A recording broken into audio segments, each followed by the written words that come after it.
everyone, Amanda here from Create with Scrimping Mummy. Thank you so much for joining me. So today I'm bringing you on my scrap busting day, and one of my kind of mottos is a scrap busting day keeps the clutter away.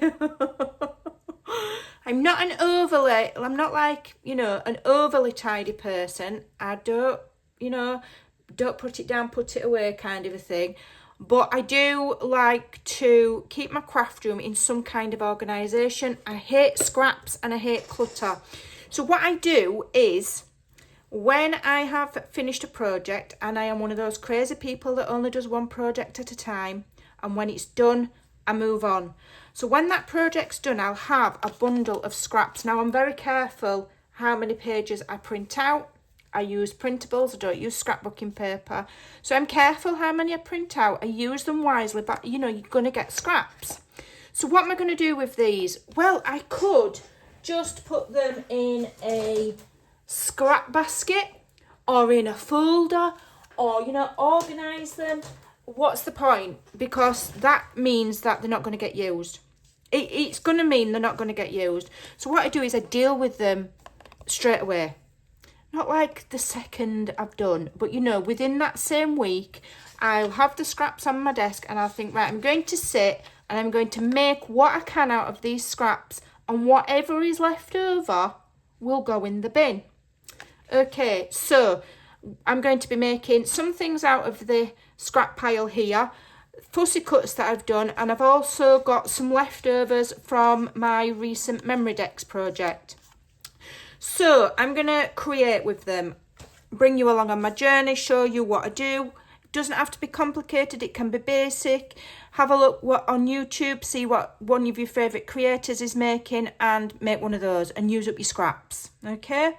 So yeah, let's get cracking. So I'm going to start with this one, and one really good way of using up your scraps really quickly, and so that they're functional, is go and have a look what dies and punches you've got. So I've got this really cheap layering tag die. Now I can cut tags, by hand, but these have got a fancy border, a fancy top. They're layered in the right kind of dimensions, and it was cheap as chips from AliExpress. So what I've done in my first instance, I'm going to just quickly use up my memory decks ones. So I've cut my two shapes. This is why I like the die, because it's got that, funky shape. Oh dear. If you're new here, sorry. I'm sorry. I'll apologise in advance for the crazy Amanda land. Okay, so, and then I'll just really quickly, and I don't overthink it. They don't have to be, the next best thing since sliced bread. You don't have to think, well, you see creators on YouTube and they make the most amazing layered, and they've got all sorts on. You don't have to. You can totally just keep it basic. You can always add extra things at a later date, but I will absolutely use up these memory decks ones, because I know that I'm going to be doing a pink Christmas project, whether it's a journal or a folio, I don't know. So I know that these are going to be super useful. Okay, so get off. I'm just using up the bits. I'm not inking anything. I'm not worrying about it. Okay, so is that edge straight? I think I'm going to have that going across. Okay, so I decided to speed the video up, and then at the end I will do a normal speed reveal of everything I've made, including extra things I've not made on the video to give you extra inspiration, so make sure you stay to the end. I sped it up because I find that I actually do faff about quite a bit and the video was very long. So here I'm just using up the leftovers from the Memory Decks challenge, cutting one of the house images in half because I'd seen another lady do it. And when I see something that really inspires me and I think is lovely, I like to go and do it. And I do it as soon as I can so that that idea doesn't go out of my head. Okay, and the other thing that I do, and you see me doing here, is whenever there are words in a collection, I always cut them all out and back them all, whether I'm going to use them or not. And you'll see my little tub of words there, and they will come in handy when you need extra words. You will find that most words in most collections are kind of non-specific, So unless it actually says Christmas on it, you know, if it says wonderful or grateful, they're non-specific, you can use them for anything. So I do all the prep work, and then when it comes to me making a project, I'm faster at making it because I've got a lot of things ready done. So here we go. I'm making another idea that I saw on YouTube.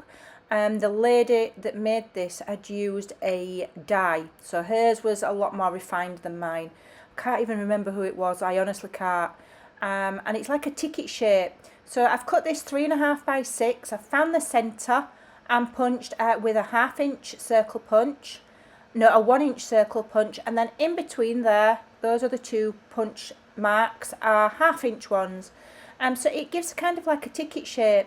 Then I've marked all the way down the edge at 1/2 inch intervals, and I'm punching holes so that it looks like it's a ring bound, kind of from a ring bound notebook almost, I suppose. Like I say, I'd seen it and I thought, oh, that's interesting. I'm going to see if I can do it myself with what I've got, and here presto, I came up with a version of it. So it's meant to be like a vintage ticket shape, but it's great because I'm going to be able to use up quite a lot of my scraps on this, just this one little item.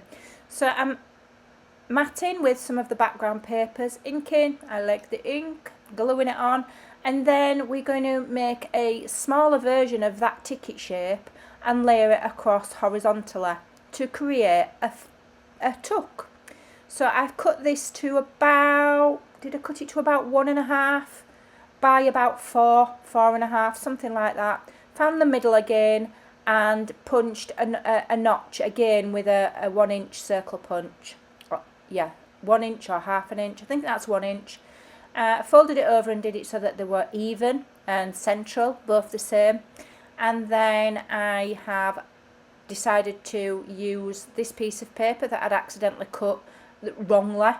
So I'm gluing the whole thing, and I'm going to back it strategically and then cut it out. And that gives me a sturdy tuck, it gives me a decorative piece, and I'm using up my scraps. So yeah, give it an ink, and that will be the base for my tuck, which I can then embellish. Just glue it on 2 sides and then leave the top open so you can tuck things. So then just have a look, fussy cuts, there we go. We've got Santa left over, or Father Christmas.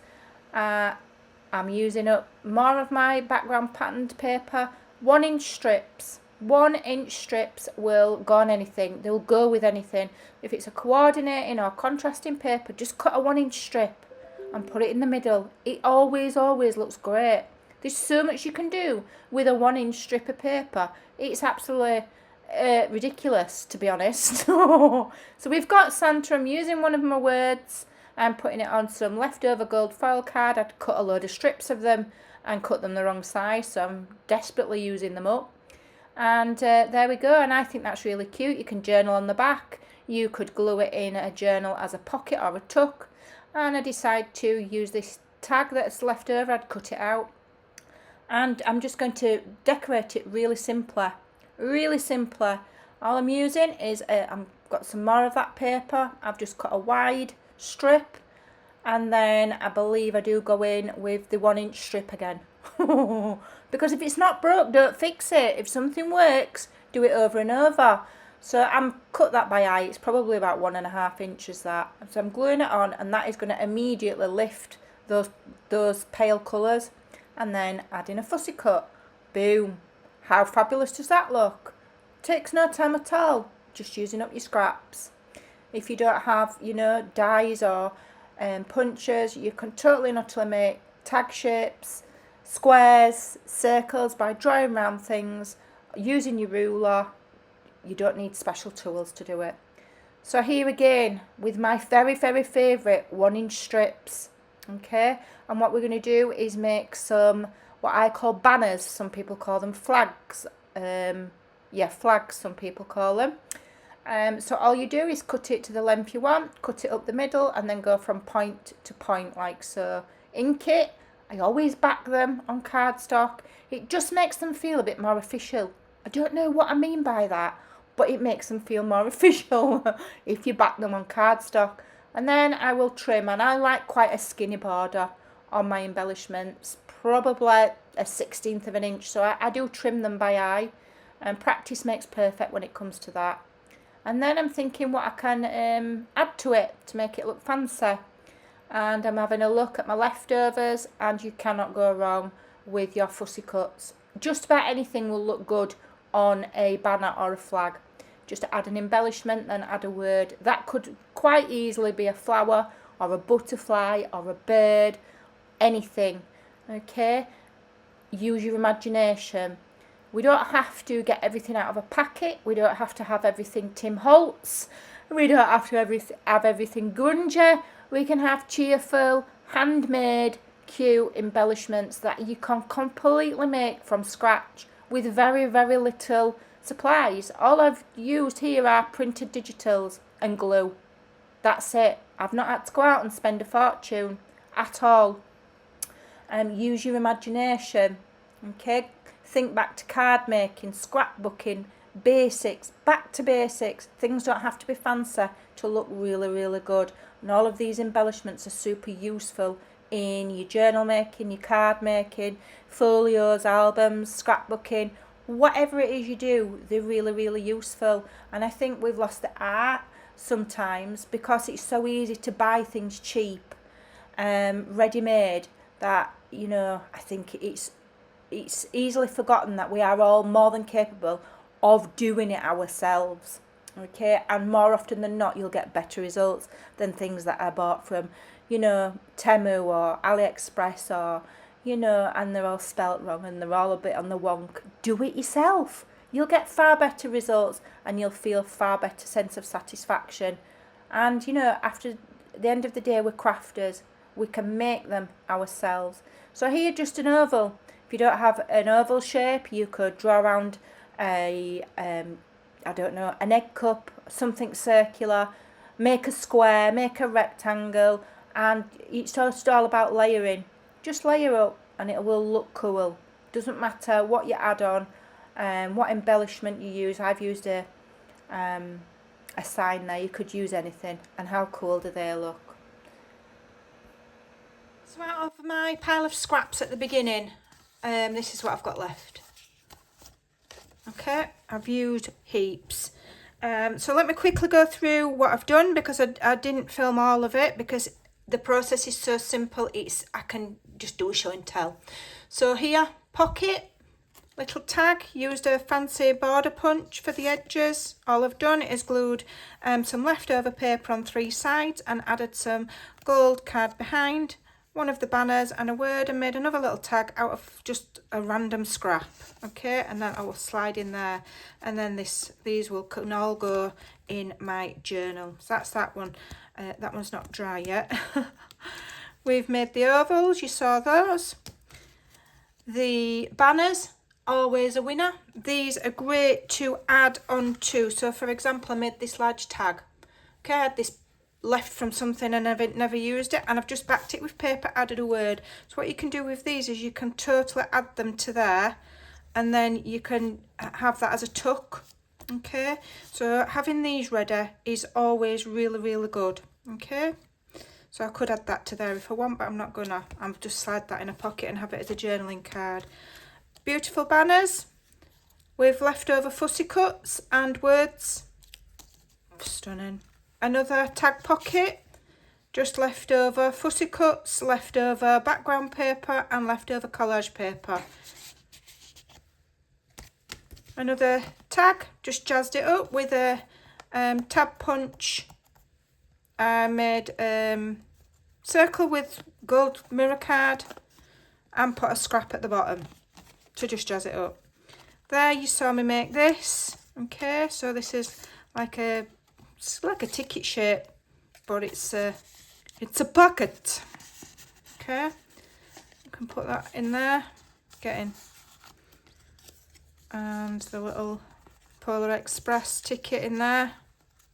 Awesome. Pockets, more pockets, just different shapes. This is another one using the tag punch board that I had left over. I'd cut it for something else, didn't end up using it. Cut it down, matted it, made a pocket out of scraps, lined the top of the pocket with some gold card to make it stronger, added a bow, and then we've got these print out side by side on the sheet. I've just cut them both out and folded them over. You could journal in those.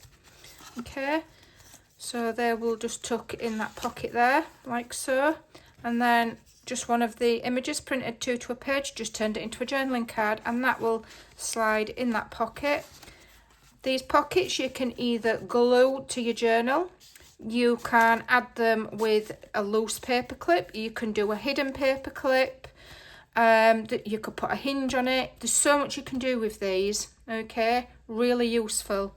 And then, you know, get into the last bits, last scraps, just good old normal tags, okay. And then you saw the one that I had. So I've used all of the scraps that are on my desk now, except for these. Do you know what I'm going to do with them? They're going in the bin. There you go, because I think I've done enough. I think I've been frugal enough. So there's some ideas. You can absolutely, totally just make your embellishments with whatever you've got left over. So scraps of paper, leftover fussy cuts, and create your embellishments for your journal. Super simple. I hope that gives you some ideas. Thanks for watching. Take care, and I'll see you soon. Bye.